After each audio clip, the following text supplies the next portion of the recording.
시간 우리 다 같이 기도 따라 부탁드립니다. 사랑하신 하나님, 저는 죄인입니다. 어디에서 와서 왜 살며 어디로 가는지 알지 못하고 방황하며 지냈습니다. 오늘 하나님의 부르심을 받고 믿음으로 일어났습니다. 예수님의 십자가 보혈로 저를 씻어 주시옵소서. 저를 위하여 죽으시고 저를 위하여 부활하신 예수님을 제 구주로 모셔드립니다. 하나님은 내 아버지가 되셨습니다. 예수님은 나의 구주가 되셨습니다. 저는 하나님의 자녀가 되었습니다. 저를 구원해 주시니 감사합니다. 이제부터 세상 끝날까지 하나님만 섬기고 예수님과 동행하며 살겠습니다. 예수님의 이름으로 기도합니다. 아멘. 사랑의 주 하나님 아버지 감사합니다. 오늘 믿음으로 나왔습니다. 오늘 예수 이름의 그 권세의 의자에 나왔습니다. 오늘 예수 그리스도의 보혈의 권세의 능력을 의자에 나왔습니다. 오늘 예수 그리스도의 보혈로 덮어주옵소서. 머리부터 발끝까지 주의 보혈로 덮어주옵시고 그 자리마다 성령님 환영하고 인정하고 모시고 의지하오니 성령 하나님 주관하시길 간절히 원합니다. 그럼 오늘 예수 이름으로 기도하고 예수 이름으로 선포하오니 흑암의 권세가 틈타지 못하게 하시고 주의 말씀을 들을 수 있는 귀를 열어주며 마음의 문을 열게 하셔서 주의 말씀, 복된 말씀을 들을 수 있도록 은혜 베풀어 주옵소서. 그러므로 말씀을 전하는 자나 듣는 자나 주님의 은혜 가운데 거하기를 간절히 소망하오니 아버지 시간 축복하시고 이끌어 주옵소서. 이 모든 말씀 만왕의 왕이시고 만주의 주가 되시며 능력에 능치 못하심이 없으시며 살아서 역사하시는 우리 주 예수님의 이름으로 축복하고 기도합니다. 아멘. 저는 오늘 디모데후서 3장 1절에서 5절 말씀을 가지고 말세에는 더욱 예수 이름의 권세를 선포해야 합니다 라는 제목의 말씀으로 은혜 받기를 간절히 원합니다. 우리가 아는 것처럼 이 시대를 무슨 시대라고 하냐, 마지막 때다, 또 말세라고 이야기하는 사람들이 종종 있습니다. 그러나 말세라는 개념은 우리가 아는 것처럼 예수가 있다고 오시고 부활승 전하신 후에 성령을 보내주시고 그때부터를 뭐라고 하느냐, 말세라고 합니다. 그러니까 2000년 전에 성령이 우리 가운데 마가다락방에 임하는 그 순간부터 이미 성경에 US에 예언한 것처럼 마지막 때 말세에는 내가 내 영을 남종과 여종에 부으리라 말씀하신 것처럼 바로 성경에서 말하는 그 이야기가 무엇에 있느냐, 마지막 때가 바로 하나님 나라에 대한 역사예요. 하나님 나라에 대해서 이미 시작되었음을 선포하는 그때를 바로 말세라고 이야기할 수 있는 것입니다. 우리가 아는 것처럼 2000년 전에도 말세라고 했고 지금도 말세라고 이야기합니다. 그러나 이 말세에 대한 개념을 우리가 먼저 잘 이해해야 될 줄 압니다. 첫째는 말세는 개인적인 말세라는 것이 있습니다. 사람은 태어나서 120년 정도 오래 살면 120년까지 산다고 합니다. 그렇기 때문에 성경은 강건하면 7, 80이라고 했는데 80이 넘어가서부터는 몸에 각종 질병이 일어나고 아픔과 고통을 느끼게 됩니다. 그래서 사람은 개인적으로도 이 마지막 때를 준비해야 됩니다. 성경에서 말하는 또한 마지막 때가 있는데 이 두 번째 말세에 대한 마지막 때는 다른 것을 의미하는 것이 아니라 말 그대로 마지막 하나님 나라의 완성의 때요, 마지막 때라는 것은 바로 하나님의 심판이 있음을 이야기합니다. 이때는 주님이 오시고 나서 주님이 오신 후에 이루어지는 심판의 때를 의미할 수가 있는 것입니다. 그러므로 두 번째로 예수께서 다시 오심으로 하나님 나라의 완성과 함께 온 인류에게 임하는 심판의 때를 의미하는 것이 바로 말세입니다. 이 두 가지 말세는 공통점이 있습니다. 중요한 것은 시간이 흘러가면 인간은 개인적인 말세라는 것 통해 가지고 내가 죽을 때가 가깝다는 것을 알게 됩니다. 그래서 시간이 지나고 70이 넘어가고 80이 넘어가시면 그때부터는 안 아픈 데가 없습니다. 몸이 아픈 것을 통해서 내 때가 이제 얼마 남지 않았다라는 것을 사람은 깨닫게 됩니다. 마찬가지로 세계적인 말세가 오는 그 순간에도 고통은 따릅니다. 그러니까 말세의 고통을 통해서 무엇을 할 수 있느냐, 몸이 아는 것처럼 이 시대에 돌아가는 상황을 통해서 정말 주님이 올 때가 가깝다는 것을 느끼게 되는 것입니다. 이미 2000년 전에 주님이 오셨습니다. 그리고 말세를 선포하셨습니다. 그리고 나서 지금 우리는 무엇 가운데 있느냐, 2000년이 지난 2020년이 지난 지금 2021년도를 살고 있습니다. 2021년도가 된다는 얘기는 무엇을 얘기하느냐, 그만큼 주님의 때가 더 가까워졌음을 의미할 수가 있는 것입니다. 그렇기 때문에 성경은 뭐라고 그러냐, 마지막 때 이것을 알라, 그 말세는 고통하는 때가 이른다 라고 바울은 예언했던 것입니다. 그러므로 마지막 때가 가까웠을 때 이 고통이 느껴지게 될 것이고 이 고통이 느껴짐을 통해서 너희는 무엇을 하게 될 것이라, 주님이 오실 날이 심히 가깝다는 것을 깨닫게 될 것임을 성경은 말하고 있는 것입니다. 마지막 때는 어떤 일이 일어나느냐, 그 부분에 대해서 디모데후서 3장 5절은 분명하게 이것을 설명하고 있습니다. 여러 가지 번역본이 있는데 제가 하나씩 한번 설명해 보기 원합니다. 디모데후서 3장 5절 바로 세 번역에는 이렇게 얘기합니다. 마지막 때에 대한 현상입니다. 겉으로는 경건해 보이지만 경건함의 능력은 부인할 것입니다. 그대는 이런 사람을 멀리하십시오. 이게 세 번역에 대한 부분이에요. 이 부분은 선대의 성경은 이렇게 얘기합니다. 겉으로는 신앙심이 있는 듯이 보이지만 그 능력을 거부할 것입니다. 그대는 이런 사람들과 같이 되지 마시오. 그러니까 여기 성경이 나는 3장 5절에 대한 말씀을 이렇게 설명하고 있는 겁니다. 마지막 때에 신앙심이 있는 것 같이 보이는데 결국은 어떻게 하냐? 그들은 예수의 능력을 부인하는 사람들입니다. 결국은 그들과 똑같이 물들지 않게 주의하라는 얘기입니다.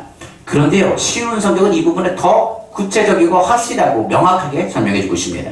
이렇게 설명하고 있죠. 3장 5절 말씀입니다. 겉으로는 하나님을 섬기는 채 하나 실제로는 하나님을 경외하지 않을 것입니다. 여러분은 이런 사람들을 멀리하기 바랍니다. 라고 성경 말합니다.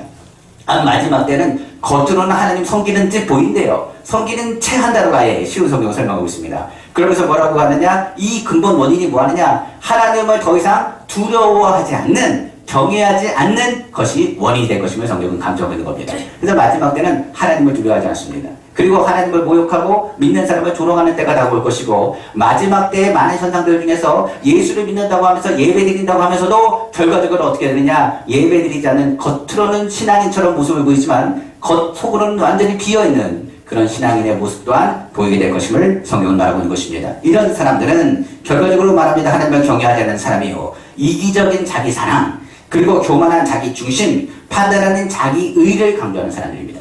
그렇기 때문에 이런 사람들은 자기에게 이득이 되면 그것을 통해서 할렐루야 하지만 자기에게 이득이 되지 않으면 언제든지 배신하고 배반하는 일들을 일삼게 될 것임을 성경 말합니다. 그리고 더 나아가서 자기 중심에서 판단하기 때문에 자신이 옳다 생각하는 것을 따르고 어떠한 사람의 말도 듣지 않을 뿐만 아니라 하나님의 말씀조차도 자기에게 거슬리면 그 말씀을 들으려고 하지 않습니다.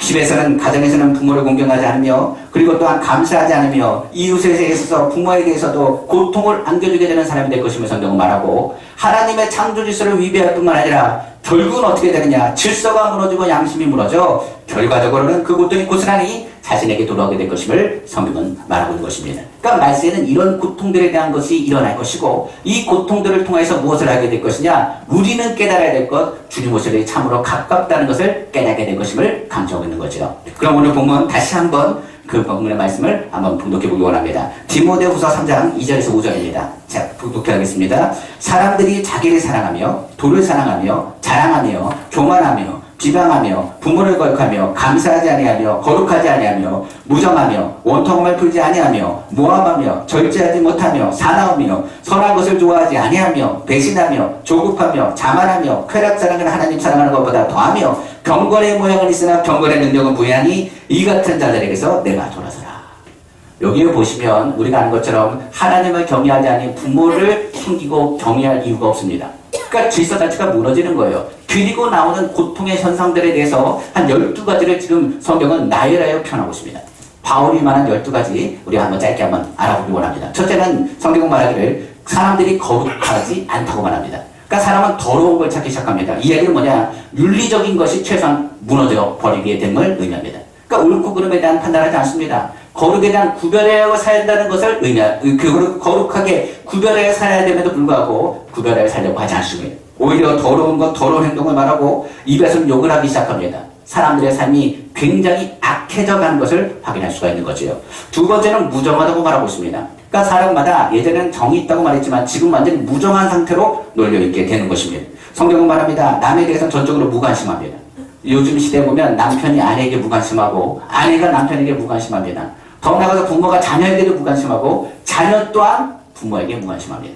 그러니까 무정한 시대가 되어버리고 이것이 당연한 듯한 생활로 바뀌는 현상이 나타나게 된다는 것을 의미하고 있습니다. 그래서 자녀가 무엇하는지 몰라요. 또 자녀는 부모에게도 관심이 없는 그런 시대가 다가오게 됐다는 것을 의미합니다. 성경에 또한 세 번째로 뭐라냐? 원통을 풀지 않는다고 말합니다. 서로 상처를 줍니다. 그리고 나서 자기 판단이 많다고 우기기 시작합니다. 그리고 이 상처받은 것을 풀지 않습니다. 예전 같으면 어린아이 시절 같으면 서로 악수하고 화해해라 그러면 화해합니다. 그런데 머리가 커지고 그리고 마지막 때가 다가올수록 사람들은 어떻게 하느냐? 자신이 맞다고 우기면서 이 원통함이 무엇보다도 자신의 자존심과 연관되어서 이야기하는 경우를 듣습니다. 교회에서도 한번 원통에 들어가면 그것을 잘 풀지 않습니다. 그래서 성경은 말하기를 해가 지기 전에 그 마음 풀라고 했어요. 원수 마귀가 그 가운데 시험에 빠지는 일이 뭐였느냐? 그 원통함과 억울함을 가슴에 두었을 때 그것이 상처가 되기 때문에 그렇습니다. 그래서 마지막 때는 이 원통을 풀지 않습니다. 왜 그러면 다른 곳에 풀 데가 많다라고 생각하기 때문에 그래요. 더 나아가서 네 번째는 서로 험담하고 모함한다고 말하고 있습니다. 우리 주변에도 모함하는 일들이 얼마나 많은지 모르겠습니다. 두세 사람이 모인 곳에 나도 구들적이었다고 말했는데 두세 사람이 모여서 주님 얘기하는 것이 아니라 남 험담하며 바쁜 것이 사람의 입이 됐다고 이야기합니다. 나의 약점을 참말이든 거짓말이든 고수하는 것, 그 참수하는 것을 의미하는데 참수하는 영은 성경을 말하기를 사단입니다. 그러니까 마귀가 더 역사해가지고 서로를 험담하기 시작합니다. 혹시 주변에서 험담하거나 트집을 잡거나 하는 사람이 있다면 무슨 일을 하는 것이냐? 마지막 때에 마귀가 쓰는 도구와 똑같다는 것을 우리는 깨달아야 되는 것입니다. 바로 참소는 마귀가 하는 짓이죠. 다섯 번째는 절제하지 못한다고 말하고 있습니다. 그러니까 마지막 때가 될수록 사람들은요, 절제하지 못하고 어떻게 하느냐? 일단 하고 보자 식으로 달려듭니다. 결과적으로 절제하지 못한다는 것은 우리가 생각하는 거냐, 무엇을 하지 못하고 나아간다고 얘기하지만 그런 의미를 넘어서서 무엇을 얘기하냐? 극단주의로 가는 것을 의미합니다. 그러니까 사람이 한번 무엇을 하면 그것에 그냥 빠져드는 겁니다. 빠져들면 자기가 죽어가는 것도 모르고 뭡니까? 그것을 모든 것을 올인해갑니다. 결국은 어떻게 되느냐? 그 모든 것 가운데 절제 않고 생활하다가 극단적인 결단까지도 유추하게 되는 것입니다. 그래서 절제하지 못하면 자신이 절제하지 못하는 것들에서 브레이크가 없어서 자기가 죽어가는 것도 모르고 극단적인 선택과 함께 자신의 잘못된 것에 대해서 후회와 뉘우침도 없이 끝나버리는 경우도 종종 발생하게 되는 겁니다. 그때는 아무도 그것을 막을 수가 없게 되는 거죠. 마지막 때 여섯 번째는 이렇게 얘기합니다. 사람들이 사나워진다고 말합니다. 사나운 사람들은요, 신뢰할 수 없고 믿음을 갈 수가 없습니다. 우리가 아는 것처럼 개를 키우면, 큰 개를 보면 입에 뭘 하냐? 입막이 납니다. 어떤 사람들이 얘기합니다. 우리 개는 물지 않는데요. 자신은 물지 않을지 모르겠지만 개들은요, 짐승입니다. 그렇기 때문에 아무리 잘해준다 할지라도 자기가 뭐가 틀어지게 하면 공격성을 드러내는 것이 짐승의 모습이에요. 우리가 아는 것처럼 조련사들이 이제 사자나 호랑이를 이렇게 이제 훈련을 시킵니다. 그런데 조련사들이 그냥 훈련시키는 게 아니라 뭘 가느냐? 의자나 무슨 장비를 갖고 들어갑니다. 그냥 맨손으로 들어가는 조련사는 없어요. 만약 조련사가 그냥 자기가 좋다 생각해가지고 모든 걸 내려놓고 호랑이나 사자에게 다가가면 그 호랑이나 사자는 돌변합니다. 그리고 조련사를 물어서 죽이는 사건들이 나타나게 되는 거예요. 그러니까 자신이 아무리 잘 키웠다 할지라도 짐승은 어떻게 되느냐? 사나운 그 짐승들은요, 통제할 수가 없는 겁니다. 마찬가지로 성경은 말합니다. 사람의 성격이 사나워져서 이 짐승들과 비슷해져요. 한번 우리의 요즘 시대를 한번 보십시오. 말 한마디에 살이 일어나기도 하고요. 층간 소음 때문에 칼부림도 일어납니다. 이게 어떻게 이런 일들이 일어날 수 있겠는가 생각할지 모르겠지만 말세에 일어나는 현상들이에요. 그러니까 사람들이 굉장히 사나워지고 탁탁거리기 시작하고 소리 지르기 시작하고 공격하기 시작하는 공격성을 드러내는 모습들을 발견할 수가 있습니다. 일곱 번째가 되는 것은 바로 악한 것을 좋아하는 시기가 된다고 말합니다. 요즘 선한 이야기들 좋은 얘기하면 안 듣습니다. 따뜻한 얘기하면 사람들이 좋다라고 얘기하지 않습니다. 오히려 악한 얘기에 귀를 기울입니다. 특별히 우리는 어떤 소식을 듣기를 원하느냐? 복된 소식보다는 누가 망했다는 소식을 듣기를 원합니다. 저 사람이 잘못됐다고 무너졌다는 소리를 들으면 오히려 그것을 통해서 기뻐하는 사람들까지 있다고 말합니다. 사람들은 성품이 선한 것을 좋아하지 않습니다. 이렇게 되면 점점 세상은 악화되어 가고 선한 것을 말하기보다 오히려 망하는 이야기를 좋아하고 더 잔인하고 악해야 사람들은 반응하고 열광하는 시대가 되었다는 것을 의미합니다. 지금 TV를 한번 보십시오. 예전하고 틀립니다. 더 잔인하고 더 악해야 됩니다. 그래야 내용이 재밌대요. 마찬가지로 사람들은 신문 기사를 봐도 망했다, 악했다는 얘기를 통해서 오히려 그것을 더 관심을 갖게 되는 겁니다. 마지막 때는 서로를 배신한다고 말합니다. 어제의 친구도 오늘 원수가 될 수 있고 오늘의 원수도 내일은 뭐가 될 수 있냐? 친구가 될 수 있는 것이 세상입니다. 이기적인 자기 중심에 있어서 이득이 되면 친구가 되고요. 이득이 되지 않으면 뭐 하느냐? 그냥 배신하는 그런 시대의 모습들을 보게 될 것임을 성경은 말하고 있는 것입니다. 아홉 번째는 조급해진다고 말하고 있습니다. 이 조급하다는 것은 다른 것을 얘기하지 않습니다. 조급하고 급한 것은요, 반드시 망하는 일을 결정하게 됩니다. 잘못된 방향을 택하게 되고 불법으로 모든 것을 통해서 잘못된 방향으로 뭐든지 빨리 얻으려고 하는 모습들을 갖게 됩니다. 조급한 사람들은 성실하지 않습니다. 성실해서 무엇의 식물을 얻으려고 하지 않습니다. 노력해서 무엇을 얻으려고 하는 것이 아니라 요령과 불법을 통해서 이것을 취하려고 하는 사람들이 어떤 사람들이냐? 바로 조급함을 가지고 있는 사람들입니다. 이런 사람들은 한 번에 일확천금을 얻기 위해서 그것에 대한 요령만을 찾습니다. 거기에 조급한 사람들은 결국은 많은 일들을 그르치는 사람들이라고 성경은 말하고 있는 것입니다. 그러니까 조급한 사람들의 모습들이 세상에 나타날 것이고 이 조급한 일들이 많이 벌어진다는 것 통해서는 무엇하느냐? 사회 전반적인 고통으로 다가올 것인데 이런 일들이 일어날 때가 바로 주님의 때가 가깝다는 것을 변증하여 말하게 될 것임을 말하고 있는 것입니다. 10번째는 자만입니다. 바로 자기 스스로 잘난 척하고 남을 무시하고 남을 멸시하는 행동들이 일어나게 될 것이라고 말하고 있습니다. 자신이 무슨 계급이 높은 것처럼 이야기하면서 많은 사람들을 무시하는 행동들이 오히려 삼가에 나타나게 될 것임을 이야기합니다. 이런 때가 되면 마지막 때가 가까웠다는 것을 기억하라고 말하고 있습니다. 11번째가 되는 것은 사랑하기를 하나님 사랑하는 것보다 더한다고 말하고 있습니다. 중요한 건 우리 사랑한다고 말합니다. 그런데 하나님의 성전에 모이지 않습니다. 우리가 하나님 사랑한다고 하면서도 취미생활이 더 좋아서 오히려 주일날 예배를 빠지는 경우가 있습니다. 마찬가지로 자기가 즐겁고 기쁜 일이 무엇보다도 하나님의 섬기는 것보다 더 우선이 되는 일들이 많이 벌어지게 될 것임을 성경은 또한 말하고 있는 것입니다. 그러다 보니 많은 사람들이 이 쾌락을 사랑하기 때문에 하나님보다 중독된 일들을 찾습니다. 그러니까 도박이나 술이나 각종 여러 가지 편법을 통해서 자기에게 유어져 쾌락적인 것을 통해서 마지막 때의 고통을 잊으려고 하는 사람들의 모습, 오히려 하나님을 찾지 않고 세상적인 방법을 찾는 악한 생각들을 하게 될 것임을 성경은 말하고 있는 것입니다. 마지막으로 바울이 얘기합니다. 마지막 때에 말세의 고통을 가져오는 이유, 결국 경건의 모양을 쓰나 경건의 능력을 부인하는 자를 통해서 고통이 다가오게 될 것임을 말하고 있습니다. 그러니까 예배 드리는 사람들조차도 형식적인 예배에 빠지게 될 것이고 오히려 하나님을 바라보기보다는 오히려 이 자리에 하나님을 믿는다고 하고 이곳에 모였지만 오히려 하나님의 계심을 부인하는 사람들도 등장하게 될 것임을 성경은 말하고 있는 것입니다. 그렇기 때문에 교회를 보더라도 우리가 알고 있는 것처럼 성령의 메시지가 선포되지 않고 예수 그리스도의 메시지가 선포되지 않는 교회들이 있습니다. 그건 무슨 얘기냐? 잘못된 교회죠. 마지막 때는 어떻게 하느냐? 경건의 모양은 갖춰졌는데 유럽의 교회들처럼 뭐합니까? 교회의 건물은 있는데 결과적으로 어떻게 하느냐? 예수 그리스도를 찾지도 않고 예수 이름을 부르지도 않으며 성령의 역사도 나타나지 않는 그런 교회들을 의미할 수 있는 것입니다. 실제로 말세가 되면 의식과 형식에 치우친 예배의 모습을 강조하는 사람들이 보이게 될 것입니다. 대표적인 얘기가 가톨릭 교회입니다. 가톨릭 교회 같은 경우는 형식을 굉장히 중요시합니다. 그렇기 때문에 형식을 중요시하고 예수님에 대한 부르짖고 기도하는 것을 오히려 뭐합니까? 유치하거나 아니면 오히려 그것을 기쁘게 보지 않습니다. 조용하고 경건한 것을 이야기하고 말하기를 오히려 경건의 모양만을 이야기할 뿐 능력을 부인하는 자들의 모습들을 확인할 수가 있는 것입니다.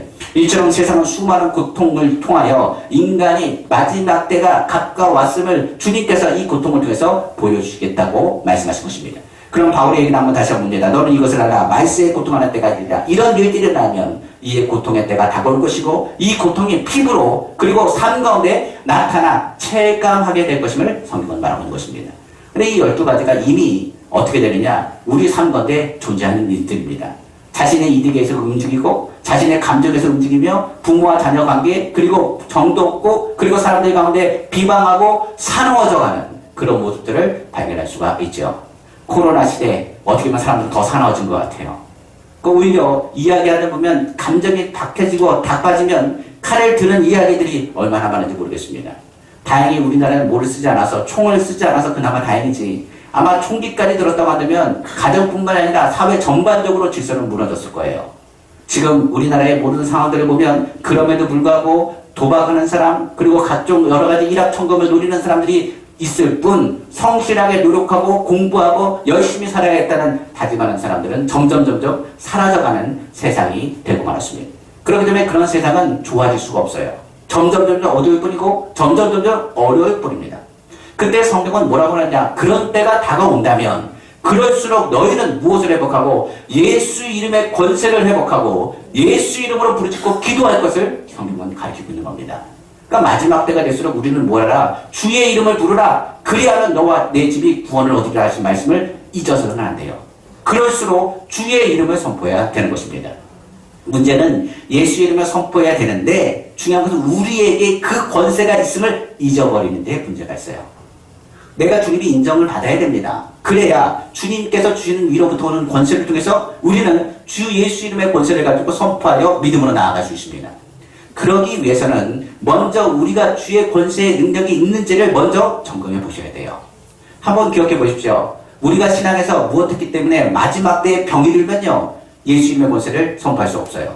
그렇다면 내 신앙이 병들었다는 것을 깨달아야 되는 것입니다. 병이 들면 병원을 찾아가는 것처럼 병이 들면 우리의 모습을 점검해보고 이 예수 이름의 권세가 왜 선포되어지지 않는지를 깨달아야 돼요. 이는 다른 것이 아닙니다. 하나님의 주권을 인정하는 것이 바로 우리의 신앙의 첫 번째 거리인 것을 잊어버렸기 때문에 그래요. 그래서 먼저 성경은 말합니다. 살아계신 하나님의 주권을 인정하는 것. 그것이 예수 이름의 권세를 살리는 하나님의 은혜가 되는 것입니다. 우리가 한번 성경을 통해서도 말한 것처럼 우리에게도 예수 그리스도의 권세, 하나님을 인정하는지를 한번 점검해 볼 필요성이 있습니다. 오늘 하루 그럼 이렇게 볼 수 있어요. 예수 이름을 얼마나 부르셨습니까? 우리의 삶 가운데 예수 이름을 얼마나 부르고 삽니까? 하나님을 인정하신다면서요. 그렇다면 오늘 하루 동안에 우리가 예수 이름을 얼마나 부르고 사는지를 한번 체크해 보세요. 아침에 일어나서 예수 이름을 부릅니까? 잠들기 전에 예수 이름을 부릅니까? 식사할 때 예수 이름으로 기도합니까? 하나님께서 이 모든 것을 베푸시고 인도하셨다는 것을 우리가 믿는다면 주님께 감사를 표현해야 됩니다. 내가 나를 인정하면 나도 너를 인정할 것이고 내가 나의 권세에 대한 능력에 대한 것을 기억하면 나도 너에게 그것을 기원세를 통해서 너에게 역사하신다고 말씀하셨어요. 그런데 우리가 하나님을 부인하면 마지막 때는 많은 사람들이 주님을 찾지 않는다고 했습니다. 예수 이름의 권세에 대한 예수 이름에 관심이 없어요. 그리고 오히려 예수 이름을 부르짖는 자를 향해서 부끄럽게 생각하는 사람들의 모습들도 나타난다는 것을 의미할 수 있습니다. 그러니까 우리가 한번 점검해 봐야 돼요. 정말 내가 예수 이름을 부르짖고 사는가? 얼마나 예수 이름을 생각하고 사는가? 식사할 때나 뿐만 아니라 우리의 삶 가운데 문제가 생길 때, 아니 문제 있기 전에 우리가 얼마나 기도하는가? 문제 중에 얼마나 우리는 예수 이름으로 기도하는가? 문제를 해결하기 위해서 얼마나 주님 앞에 매달리는지를 한번 생각해 보셔야 됩니다. 문제의 해결자는 하나님이라고 믿으면서도 예수 이름으로 기도하지 않아요. 그리고 우리가 식사하는 것, 감사하고 하나님께 주신 것, 거저줄 것이 없다는 것을 하나님께서 말씀하셨는데 그럼에도 불구하고 우리는 감사하지 않고 주님을 인정하지 않는 것을 우리의 삶 가운데 볼 때가 있지 않습니까? 그런 사람들, 성경 말합니다. 일주일 내내 세상가 있다가 주일만 주여 부르고 돌아가는 사람들, 이런 사람들 대부분은 주기도문과 함께 다음 주에 만나자는 인사와 함께 예수 이름을 잊어버리는 사람입니다. 성경에서 말하는 것처럼 예수 이름으로 기도하는 것을 부끄러워하는 사람도 있고 예수 이름으로 부르다가 손해보거나 요즘 같은 코로나 시대에 오히려 고통당할까봐 두려워하는 사람들도 있습니다. 이 얘기는 뭐겠어요? 하나님의 주권을 인정해야 됨에도 불구하고 인정하지 않는 사람들의 모습이죠. 하나님의 주권을 인정한다는 것, 예수 그리스도의 피값으로 우리가 살았으며 주님이 모든 세상을 다스리고 모든 권세가 주님 앞에 있다는 것을 믿는 것을 의미합니다. 하나님의 권위를 무시하기 때문에 나의 신앙 상태는 이것처럼 병이 든 겁니다. 이 병든 원인은 바로 마지막 때에 주님의 권세를 인정하는 것, 예수 이름의 권세를 선포하고 나아가야 됨에도 불구하고 사랑하신 하나님의 주권을 부인하기 때문에 그렇습니다. 우리는 창조자를 믿습니다. 그리고 주님이 치료하시는 것도 믿습니다. 주님이 인도하실 것도 믿습니다. 나에게는 내 자녀가 아니라 하나님이 나에게 주신다는 것을 믿습니다. 우리에게 주는 음식들과 우리가 지금 예배드리는 이 장소도 주님께서 허락하시고 축복하신 장소라는 걸 믿습니다. 그러면 우리는 주님을 인정하는 데부터 우리의 삶 가운데 예수님의 권세가 회복되는 발걸음이 된다는 것을 기억해야 됩니다. 세상의 모든 권세는 주님 것입니다. 모든 권세가 주님의 것이에요. 그렇기 때문에 그 권세를 주장하시고 이끄시는 힘을 가지고 능력 가시는 분은 주님이십니다. 그래서 우리의 생각을 좀 바꾸셔야 돼요. 문제를 해결하실 건 주님이시고 치료하실 것도 주님이시고 이끄실 것도 주님이시다. 모든 권세가 주께 있다는 것을 입술로 고백하셔야 됩니다. 그럼 처음에 뭐부터 예배해야 될까요? 그냥 아침에 일어나면 그냥 예수 이름으로 그냥 선포하세요. 오늘도 좋은 날 되게 하시면 감사합니다. 예수 이름으로 기도합니다. 아멘. 예수 이름으로 하나님 오늘도 좋은 일이 일어납니다. 예수 이름으로 우리 자녀에게 좋은 일이 있습니다. 잠자리 때도 오늘 예수 이름으로 좋은 일이 되게 하시면 감사합니다. 내일도 좋은 일이 일어날 줄로 믿습니다. 짧은 말이긴 하지만 매 삶 가운데 계속적으로 예수 이름을 선포하는 그 입술의 고백을 우리 입에 늘 달고 다니시기를 다시 한번 주님의 이름으로 축복합니다. 성경의 권세는 하나님께로부터 출발한다고 했습니다. 모든 권세에 하나님 허락 없이는 권세를 얻을 수 없어요. 성경의 로마서 13장 1절에서 2절에 말하죠. 각 사람은 위에 있는 권세들에게 복종하라. 권세는 하나님으로부터 나지 않음이 없나니 모든 권세는 다 하나님께서 정하신 바라. 그러므로 권세를 거스르는 자는 하나님의 명을 거스르리니 거스르는 자들은 심판을 자취하리라. 성경의 다니엘서 4장 17절은 말합니다. 이는 순찰자들의 명령대로요 거룩한 자들의 말대로이니 지극히 높으신 이가 사람의 나라를 다스리며 자기의 뜻대로 그것을 누구에게든지 주시며 또 지극히 천한 자를 그 위에 세우시는 줄을 사람들이 알게 하려 함이라 하였느니라. 아멘. 모든 역사는 하나님께서 주관하십니다. 사람들이 얘기하는 것처럼 자기 뜻대로 움직이는 것 같지만 절대로 자기 뜻대로 움직이는 것이 아닙니다. 우리가 정권을 세우고 대통령이 세워지고 위정들이 세워질 때 그냥 세웠다고 생각하면 안 됩니다. 다 하나님께서 허락하지 아니하시면 세울 수가 없습니다. 그래서 성경은 위정자들 위해서 기도하라고 말했습니다. 그들이 마음이 좋든 안 좋든 중요한 것은 나의 신앙이 주님을 더욱더 찾게 하기 위해서 하나님께서 위정자들을 세우셨다는 사실을 기억해야 됩니다. 그래서 어려움이 다가온다면, 핍박이 다가온다면 이것은 누구의 이름을 부르라는 얘기냐? 예수 이름을 부르라는 주님의 메시지입니다. 이스라엘 향해서 이스라엘이 말을 듣지 않을 때는 어떻게 되냐? 열방을 들어서 몽둥이로 회초리로 사용하셔서 그들로 하여금 주님께 회개하고 주의 이름을 높이며 주님의 주권을 인정할 때 하나님께서 이스라엘을 건지셨습니다. 마찬가지로 오늘 본문은 분명히 얘기하고 있습니다. 권세, 모든 권한은 하나님이요. 선한 권세도 악한 권세조차도 하나님께로 말미암은 것입니다. 그러므로 예수님의 권세를 사용하는 자는 하나님의 권세, 하나님의 절대 주권을 먼저 인정하셔야 됩니다.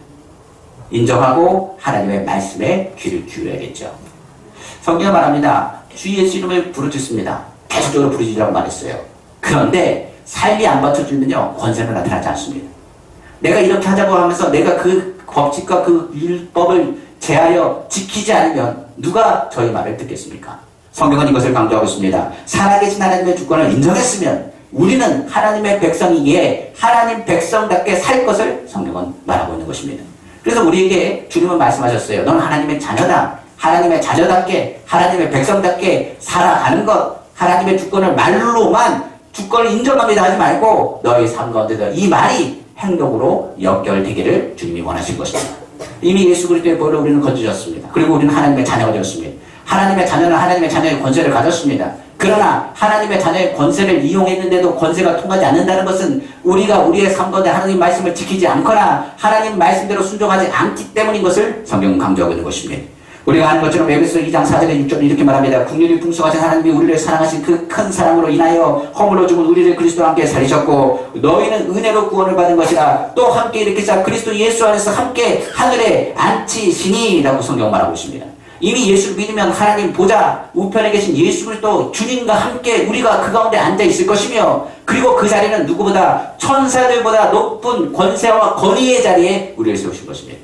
그런데 하나님의 자녀가 하나님 자녀대로 살지 않습니다. 하나님 말씀대로 순종하지 않습니다. 그리한다면 어찌 하나님의 역사와 권세가 우리 삶 가운데 나타날 수 있겠습니까? 성경은 이렇게 얘기합니다. 사도행전에 보니 이런 말이 있어요. 스기야의 대제사장에 대한 이야기입니다. 스기야의 대제사장의 아들 7 있었습니다. 그들이 귀신을 쫓아낸다고 사도 바울이 그 증거대로 나사렛 예수로 명하니 귀신아 나가라 하고 외쳤습니다. 그런데 귀신이 그 말을 듣고 나더니 그 7 아들들을 향해서 이렇게 말합니다.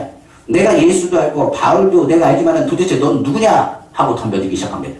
그들의 옷을 찢고 핥혀 상처를 입히니 그들이 홍비백산으로 벌거벗고 도망쳤다라고 성경은 말씀하고 있습니다. 예수님은 절대 주권과 절대 권세를 가진 분입니다. 그런데 바울은 예수 그리스도의 말씀에 순종하고 그 권세에 순종하고 순복하기 때문에 하나님께서 예수 그리스도의 대행자로서 관리자로서 권세를 그에게 청주기로서 권세를 허락하셨고 마귀는 이 권세를 통하여 예수의 권세가 바울에게 선포되었을 때 두려워 떨었더라고 성경은 말하고 있는 것입니다. 우리가 기억하십시오. 권위와 권세는 나의 생각, 나의 주장이 아닌 오직 하나님의 뜻에 의했다만 그 권세가 나타나는 것입니다. 우리가 기억하는 것처럼 하나님도 예수님도 믿지 않은 스기야의 대제사장의 아들들은 권세 있는 째 하지만 마귀에게도 조차도 조롱당하고 인정받지 못하는 모습들을 성경은 말하고 있는 것입니다. 즉 경건의 모양만 있고 그 안에 능력이 없는 세상과 사탄 앞에 조롱당하는 사람이 되고 말았다는 것을 성경은 말하고 있는 거죠. 위로부터 권세가 옵니다. 그런데 권세와 권위는 누구에게서 있느냐? 하나님의 자녀로서 우리에게 주신 하나님의 권세는 우리가 하나님의 말씀과 그 약속을 믿을 때 나타나는 거예요. 그 하나님의 말씀을 또한 우리가 많이 묵상하고 그 말씀대로 움직여야 하나님께서 그 권세와 권위를 우리에게 부어주는 것입니다. 요한복음 1장 12절 이렇게 말합니다. 영접하는 자, 곧 그 이름을 믿는 자에게는 하나님의 자녀가 되는 권세를 줬다고 말했습니다. 이미 권세를 주셨습니다. 그 권세를 말씀 안에서 믿고 나아가야 돼요. 그런데 기억하십시오. 권세는 우리가 아는 것처럼 하늘에서 주신 거예요. 하나님이 허락하신 권세가 우리 가운데 있다는 이야기입니다. 그러면 우리 한번 생각해 보십시오. 우리가 마귀를 이길 수 있습니까? 마귀는 영적인 존재입니다. 그리고 능력이 셉니다. 그 능력을 우리가 막을 수 없습니다. 병을 치료할 수 있고 우리 병 치료할 능력도 없습니다. 그런데 성경에 말할 때 이 권세와 권위는 다른 겁니다. 권세와 권위는 바로 이 능력을 이길 수 있는 그 위에 있는 것이 바로 권세와 권위인 거예요. 한번 생각해 봅시다. 이렇게 생각하시면 돼요. 제가 예전에 한번 이야기했습니다. 화정역에서 제가 뭘 봤냐면 버스가 이제 그 교통 위반을 하는데 교통순경이 어떻게 되냐 삑 하고 소리 지르니까 이 버스들이 어떻게 하느냐 그 교통순경의 말을 듣고 그 앞에 서더라고요. 그러면서 뭐라 하니까 그대로 차 안쪽으로 대는 것을 봤습니다. 힘으로 보면요 사람의 힘이나 기계의 힘이랑 비교할 수가 없습니다. 기계의 힘은 강력합니다. 그 앞에서 내가 민다고 하면 아마 깔려서 낭패를 볼 겁니다. 마찬가지로 힘으로서는 상대가 안 됩니다. 그런데 그 경찰 순경에게는 뭐냐 교통경찰에게는 나라에서 주는 권세와 권위가 있습니다. 그러니까 이 사람이 호루라기를 부르고 손으로 지시하면 그 버스나 어떤 차량이든 그 차량 그 손짓에 반응하고 움직여야 됩니다. 안 그러면 큰 낭패를 봅니다. 그러니까 그것에 대한 권세와 권위에 그 교통순경이 나가서 삑 치를 때마다 어떻게 합니까? 그대로 따라야 되는 겁니다. 맞죠? 그것이 바로 권위요 권세입니다. 능력은 힘은 어디가 있는데 버스와 트럭 같은 그 기계들은 힘이 있는데 그 권위를 누구에게요? 교통순경의 권위에 순복할 수밖에 없는 겁니다. 그게 권위요 권세입니다. 한마디로 더 얘기하면 이렇습니다. 교통경찰이 권세와 권위가 있습니다. 그런데 이제 교통복을 벗고 마트에 갔습니다. 그래서 사람들이 막 왔다 갔다 하는 거예요. 그래서 거기다 소리 줍니다. 당신은 이쪽으로 가고 당신은 저쪽으로 가시지 한다면 누가 그 말을 듣겠어요? 그 사람에게 그거 할 만한 권세와 권위는 없는 겁니다. 군에 있을 때는 군에 대한 통솔을 따릅니다. 당연하죠. 그런데 군대를 전역하고 나면 그 사람의 말을 따를 필요가 없어요. 왜냐하면 그 조직에 들어가지 있지 않기 때문에 그렇습니다. 마찬가지로 권세와 권위는 우리가 아는 것처럼 하나님의 말씀 안에서 있을 때 권세와 능력이 나타나는 거예요. 많은 사람들이 착각하는 것이 있습니다. 뭘 착각하느냐? 무엇인지 원하는 대로 구하라 그러면 이루리라 말했다고. 내가 무엇인지 이것도 해주시고 저것도 해주시고 말합니다. 그런데 이것이 하나님의 뜻에 위반되면 하나님 응답하지 않습니다. 왜냐하면 그거는 권세와 권위를 그것에게 그거 상황에서 주지 않았기 때문에 그래요. 절대 주권 대신 하나님 옆에 모든 권세가 있고 그 일을 믿음으로 받아들이고 예수 이름 안에서 선포할 때 권위와 권세가 나타나기 위해서는 하나님의 약속의 말씀을 붙잡고 그 말씀 안에서만 선포되어져야 되는 것입니다. 그렇기 때문에 성경은 말합니다. 우리가 주님의 권세를 사용할 때 절대적으로 기억할 것이 있습니다. 바로 하나님의 주권의 인정 그리고 하나님의 말씀에 대한 하나님의 약속을 붙잡고 믿음으로 선포할 때 권위와 권세가 나타나는 사실입니다. 그러면 우리가 이 사실을 알고 우리의 삶 가운데 예수 이름의 권세를 어떻게 선포해야 되는지를 잠깐 몇 가지만 나눠보고 말씀을 마치려고 합니다. 첫 번째는 성경은 분명히 말합니다. 하나님 말씀의 범위 안에서 우리가 선포하라고 했어요. 죄에 대해서 다스리라고 말했기 때문에 죄에 대해서 선포하라고 성경은 분명히 말하고 있습니다. 예수 이름을 어디다 선포하느냐? 우리가 예수 그리스도를 믿습니다. 예수 그리스도의 그 보혈의 능력과 예수 그리스도의 이름의 능력을 믿습니다. 마지막 때가 될수록 죄는 관영할 겁니다. 그 죄에 대한 부분에 대해서 성경은 늘 말하기를 무엇하느냐? 죄를 다스리라고 말하고 있습니다. 창세기 4장 7절에 이렇게 말합니다. 내가 선을 행하며 명하오 어찌 낯을 들지 못하겠느냐? 선을 행치 아니하면 죄가 문에 엎드리리라. 죄의 소원은 내게 있으나 너는 죄를 다스릴지니라 라고 말했습니다. 그런데 성경을 보니까 가인은요 죄를 못 다스렸습니다. 그리고 아벨을 죽였습니다. 하나님께서는 인류가 죄를 다스리라고 명령했음에도 불구하고 죄를 다스리지 못하고 유혹과 미혹에 넘어지는 걸 알았습니다. 이에 누굴 보내셨냐? 예수 이름을 우리에게 보내주셨습니다. 그래서 예수 그리스도의 이름을 통해서 너가 예수 그리스도가 너의 죄를 청산하고 이기심을 너에게 주었다고 말했기 때문에 죄의 문제가 발생할 때마다 너는 무엇을 선포하라? 예수 이름을 선포하라고 성경은 강조하고 있는 것입니다. 제 친구 중에 하나가 담배를 못 끊습니다. 못 끊기 때문에 제가 그랬습니다. 담배 언제 끊을래? 물었습니다. 그랬더니 자기는 담배를 끊고 싶은데 안 끊어진대요. 고등부 때도 같이 신앙생활 했습니다. 그러니까 예수를 믿는 사람입니다. 자기는 예수를 믿는 사람이래요. 근데 담배는 못 끊겠대요. 이게 인이 많아서 그런지 도대체가 끊을 수가 없답니다. 그래서 제가 그랬습니다. 그러면 이렇게 하면 될 것 같아 라고 말했어요. 그래서 어떻게 하면 되는데? 그랬더니 제가 이렇게 얘기했습니다. 담배를 딱 잡고 예수 이름으로 기도하라고 했습니다. 예수님 오늘도 1년간 담배를 주신 것을 감사합니다. 그러고 나서 입에 딱 대보라고. 그럼 하나님께서 어떻게 하시냐고 그렇게 물었어요. 그랬더니 알았다고. 그러더니 담배를 그 다음에 보니까 못 피더라고요. 그래서 왜 그러냐고 그랬더니 시키는 대로 예수 이름으로 하나님 오늘 담배를 훌륭한 담배를 주시면 감사합니다 하고 입에 딱 물려고 하는데 못 피게 하더래요. 너희 마음이 하나님의 성전이다 라고 이해하고 그 피려고 하니까 예수 이름으로 선포한 것뿐인데 이게 담배가 나쁘다는 걸 아는데 나쁜 것이 몸에 들어간다는 거 하나님의 성전에 누가 된다고 자꾸만 생각하게 되어서 담배를 피지 못하게 됐다고 이야기합니다. 마찬가지로 예수 이름의 권세는요, 죄에 대한 부분, 그런 여러 가지 부분에 대해서 선포하는 것만 해도 그 마음을 다스릴 수 있도록 도와주세요. 그러니까 우리의 삶 가운데 예수 이름으로 선포하라, 예수 이름의 권세를 선포하라는 얘기는 다른 것이 아닙니다. 입술로 아까 얘기했잖아요. 계속적으로 반복하라고요.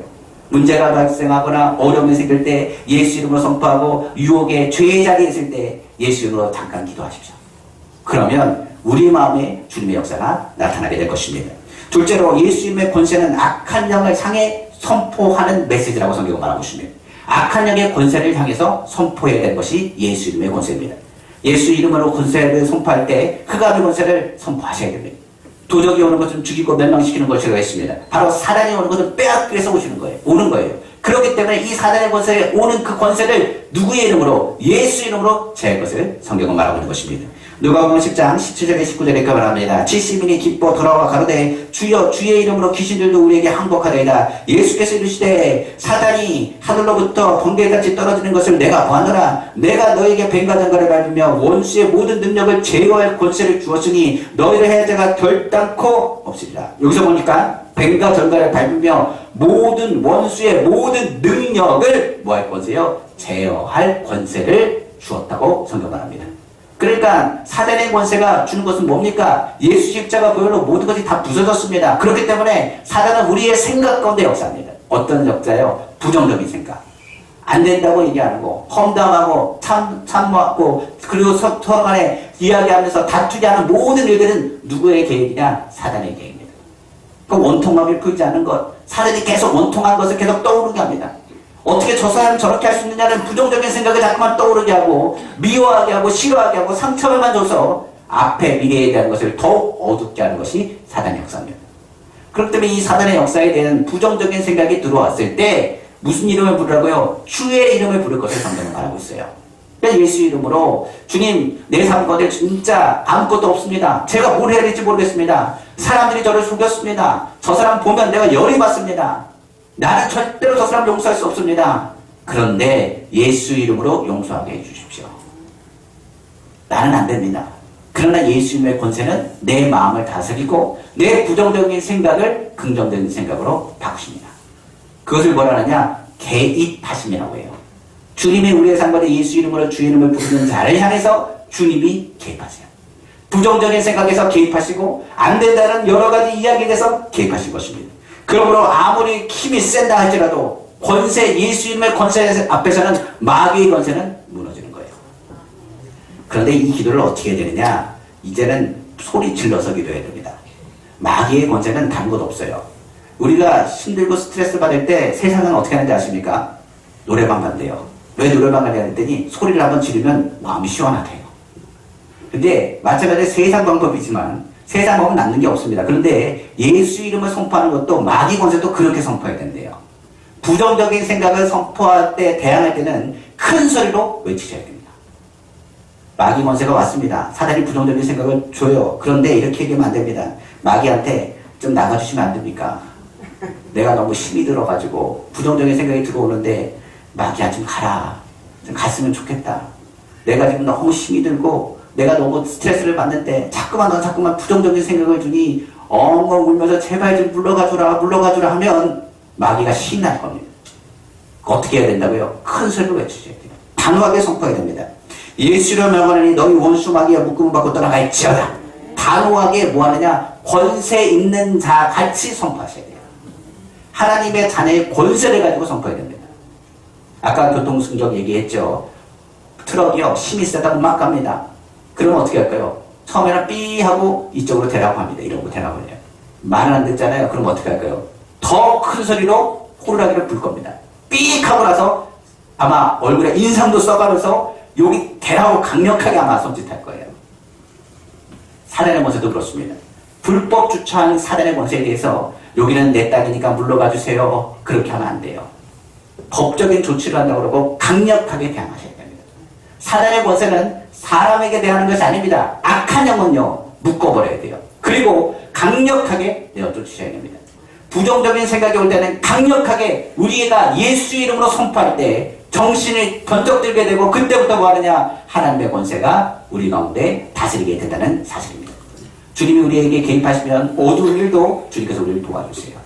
세 번째로 우리 삶 가운데 예수 이름에 이렇게 선포되어질 것은 바로 그 외에도 병을 고치는 권세, 그리고 또한 저주와 문제에 대해서도 선포해야 되는 것입니다.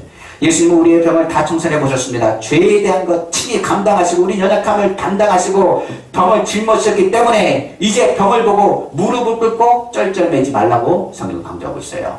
성경은 베드로전서 2장 24절에 이렇게 말합니다. 친히 나무에 달려 그 몸으로 우리 죄를 담당하시니 이는 우리로 죄에 대하여 죽고 그에 대하여 살게 하려 하십니다. 그가 채찍에 맞음으로 너희는 나음을 얻었나니. 의인의 기도는 간구하는 힘이 큽니다. 그 얘기는 뭐겠습니까? 하나님께서 우리를 사랑하시고 죄를 다스리고 마귀의 권세를 내어 쫓고 모든 질병과 어려움 가운데서 그 모든 고통의 근원이 되는 죄의 모든 것에서 우리를 의롭게 하셨으므로 예수 그리스도께서 죽고 부활하심을 통하여 채찍을 당하심은 우리를 모하시기 위해서 우리의 병과 질병도 치료하시기 위한 것을 우리는 깨달아 알아야 되는 것입니다. 그래서 아플 때는요, 병원의 지시도 잘 따르고 의사 얘기도 잘 따라야 됩니다. 그리고 더 나가서 마음 가운데 손을 넣고 기도하셔야 됩니다. 예수를 막으니 각종 질병 물러갈지어다. 묶이고 떠나갈지어다.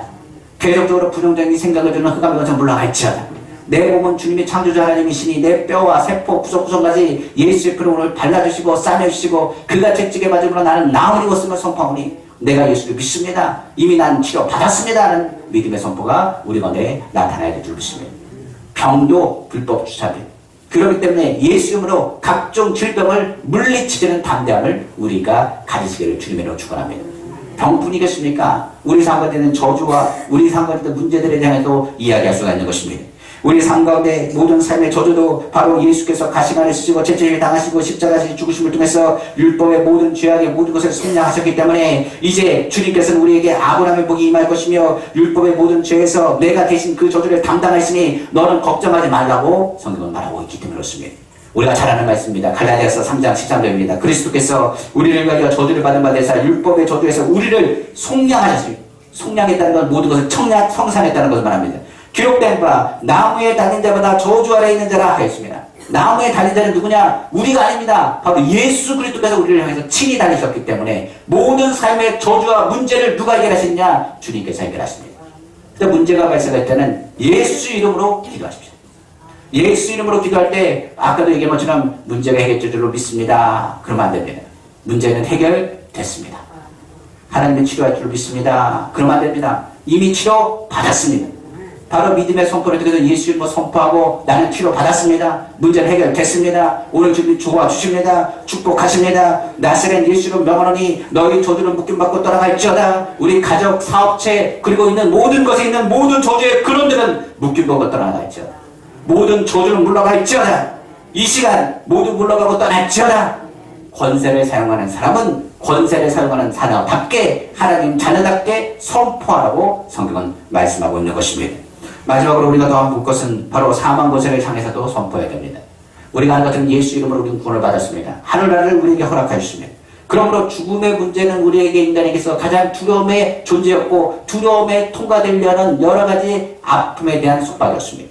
그러나 바울은 이 두려움에 대해서 이렇게 말합니다. 고린도전서 15장 55절에 57절에 사망아 너희 승리가 어디 있느냐? 사망아 내가 쏘는 것은 어디 있느냐? 사망이 쏘는 것은 죄요 죄의 권능은 율법이라. 우리 주 예수 그리스도로 말미암아 우리에게 승리를 주신 하나님께 감사하노니. 바울이 뭐라고 선포했다고요? 사망아 너의 승리가 어디냐고 선포했어요. 사망아 내가 쏘는 것이 어디냐고 물었습니다. 이야기를 어떻게 했을 것 같아요? 사망아 이렇게 했으니까 아닙니다. 사망아 선포했다는 거예요. 내가 아무리 날 뛰고 아무리 나를 괴롭힌다 할지라도 내가 쏘는 것은 죄고 죄의 권능은 율법. 너의 권세는 어디에 있었다고요? 율법에 있지 않느냐? 그런데 율법을 사람은 지킬 수 없고 연약하지만 예수 그리스도께서 율법을 제하시고 그 십자가에 달리셨으므로 율법에 의한 모든 죄의 짐과 저주의 짐을 담당하셨기에 그것과 나는 상관이 없고 오히려 성경은 말하기를 이미 예수 그리스도에서 나는 승리했으므로 내 입술은 뭐밖에 없다고요? 감사밖에 없다는 것을 선포하는 대목입니다. 그러니까 사망에 대해서 뭐라고 그랬냐? 감사합니다. 내가 이제 이 육신의 장막을 벗어버리면 하늘에 장막이 있으며 하나님께서 준비한 집이 예비된 것을 압니다. 하나님 아버지, 내가 믿음을 지켰고 그러는 나에게 의에 멸류관 생명에 멸류관인 것을 저는 기대합니다. 그러므로 죽음이 두려운 것이 아닙니다. 오히려 죽음을 향해서 잠깐의 고난은 있을지 모르겠지만 장차 다가올 하나님의 영광에 좋게 어찌 비교할 수 있겠습니까? 그것이 누구의 외침이었다고요? 바로 사도 바울의 외침이었다는 사실입니다. 그렇기 때문에 약속의 말씀을 믿고 믿음으로 나아간 바울이처럼 우리는 무엇을 얘기하느냐? 하여튼 사단, 하여튼 죽음, 하여튼 질병, 하여튼 저주, 이것은 나랑 상관없으니 예수 이름으로 권세를 사용하셔서 이 모든 부분에 넉넉히 승리하시는 우리 성도님 다 되시기를 주님의 이름으로 축원합니다. 그 외에도 성경에는 몇 가지의 약속이 있느냐? 성경에 보니까 7,000가지 이상의 약속이 있대요. 7,000가지 있는 약속을 향해서 그 말씀을 가지고 우리에게 7,000가지 약속의 말씀의 권세를 가지고 예수 이름으로 선포하기를 주님은 원하십니다. 무엇보다도 우리가 권세를 선포할 때 당당하라고 있습니다. 강하고 당대한 믿음을 가지고 하나님의 역사가 우리의 삶 가운데 풍성하게 나타나시기를 다시 한번 주님의 이름으로 축원합니다. 모든 만물은 예수 이름의 권세하되 꼼짝할 수밖에 없습니다. 왜냐하면 모든 권세를 누구에게 부으셨냐? 그 아들 예수 그리스도에게 부으셨기 때문에 그렇습니다. 그러므로 모든 만물은 그 예수 그리스도의 이름 앞에 순종하게 되었습니다.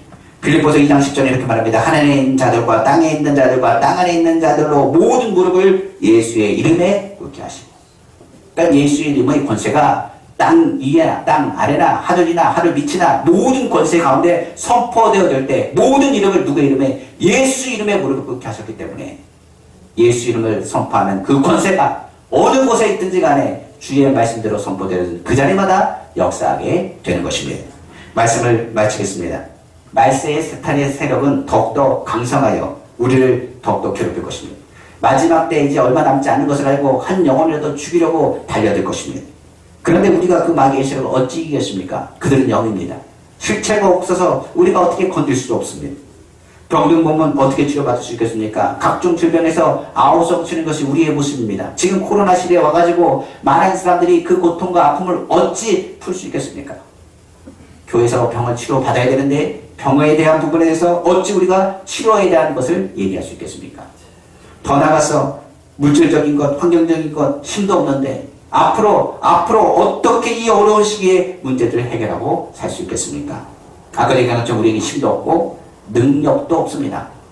그런데 우리에게는 뭐가 있느냐? 하나님이 허락하신 예수 이름의 권세가 있습니다. 힘 없어요. 능력 없습니다. 그런데 우리에게는 누구의 능력이 있다고요? 예수 이름의 권세의 능력이 있어요. 그러니까 사단의 세력이 공격해오면 예수 이름의 권세를 선포하시라는 얘기입니다.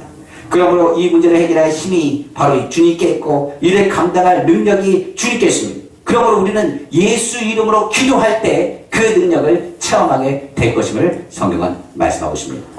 주님의 때가 가까울수록 우리는 이 능력을 더 사용해야 됩니다.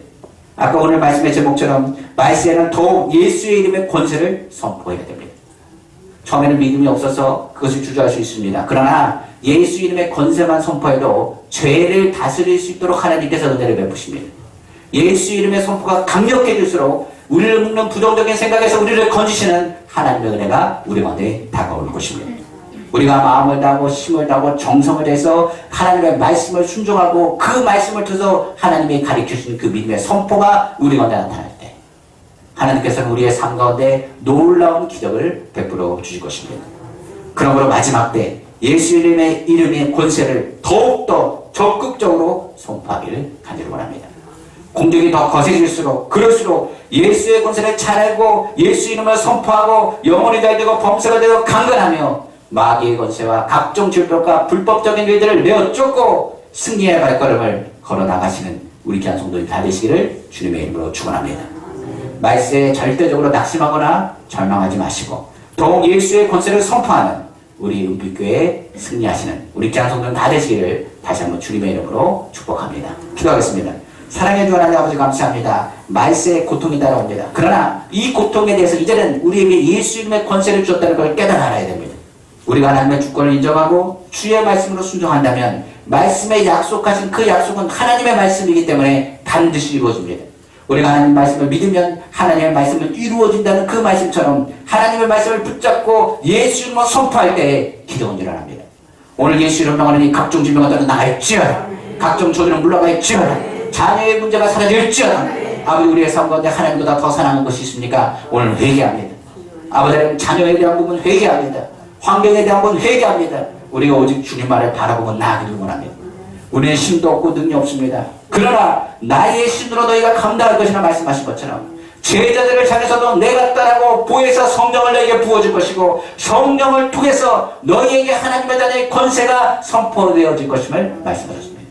오늘 예수님을 선포하니 각종 질병은 물러갔습니다. 저주는 떠나갔습니다. 하나님 우리에게 평강과 위로 주셨습니다. 하나님의 은혜를 채워주십니다. 오늘도 믿음의 주여 온전케 하신 주님을 바라보고 선포하오니 하나님의 은혜가 우리 성도님 가운데 풍성히 나타날 수 있도록 이끌어 주옵소서. 이 모든 말씀 사랑하신 우리 주 예수님의 이름으로 축복하고 기도합니다. 아멘. 이 시간 우리 말씀을 생각하시면서 예수님의 권세를 선포하기 원합니다. 권세할 때, 선포할 때 예수 이름으로 죄는 물러가라. 예수 이름으로 문제는 해결될지어다. 각종 질병은 떠나갔습니다. 치료받았습니다. 오늘도 승리했습니다. 절대 긍정의 믿음을 가지고 서게 달라고 우리 주여 상창하시고 우리 합심해서 한번 더 뜨겁게 기도하겠습니다. 주여, 주여, 주여. 할렐루야. 사랑해 주나님 아버지 감사합니다.